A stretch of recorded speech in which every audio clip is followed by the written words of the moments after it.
Hello students, मेरा नाम है श्वेता। स्वागत है आप सभी का मेरे इस यूट्यूब चैनल लखनऊ लर्निंग में। लिसनर्स, आज के इस वीडियो में हम मीनिंग ऑफ कॉस्ट अकाउंटिंग के बारे में जानेंगे। तो आइए स्टार्ट करते हैं।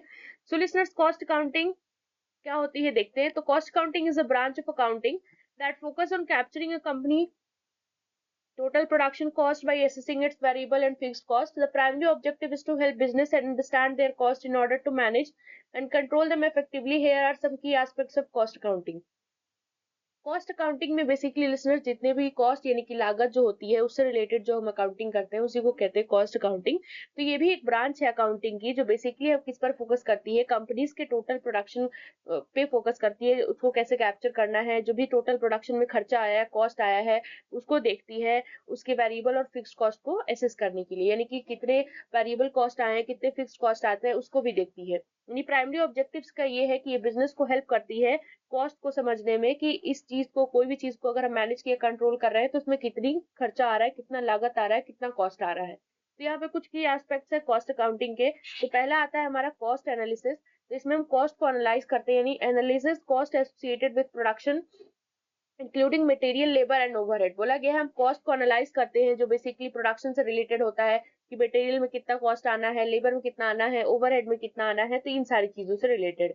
फिर दूसरा आता है बजटिंग एंड फोरकास्टिंग। फिर बजटिंग एंड फोरकास्टिंग हम देखते करते हैं लिसनर्स, यानी कि assist in creating budget and forecast by providing detail insights into cost behaviour. यानी कि हम बजट क्रिएट जब करना होता है तो उसको हम असिस्ट करते हैं, फोरकास्ट भी करते हैं कि कितनी इसमें कॉस्ट लगने वाली है। तीसरा पॉइंट आता है कॉस्ट कंट्रोल, यानी कॉस्ट को कंट्रोल कैसे किया जाए। तो implement measure to monitor and control cost to enhance profitability. यानी कुछ मेजर्स इंप्लीमेंट करते हैं ताकि हम कॉस्ट को मॉनिटर या कंट्रोल कर सके, ताकि हमें प्रॉफिट हो सके। फिर आता है fourth point listeners, decision making support. फिर हम डिसीजन मेकिंग सपोर्ट में क्या करते हैं, तो provides essential data for decision making regarding pricing, product line selection and operational efficiency. तो हम डेटा इसमें बेसिकली प्रोवाइड करते हैं कि कैसे हम प्राइसिंग से रिलेटेड डिसीजन लेंगे, प्रोडक्ट लाइंस अगर हमें सिलेक्ट करना है तो उससे रिलेटेड डिसीजन लेंगे, या ऑपरेशनल एफिशिएंसी से रिलेटेड। फिफ्थ पॉइंट आता है लिसनर्स हमारा कॉस्ट एलोकेशन।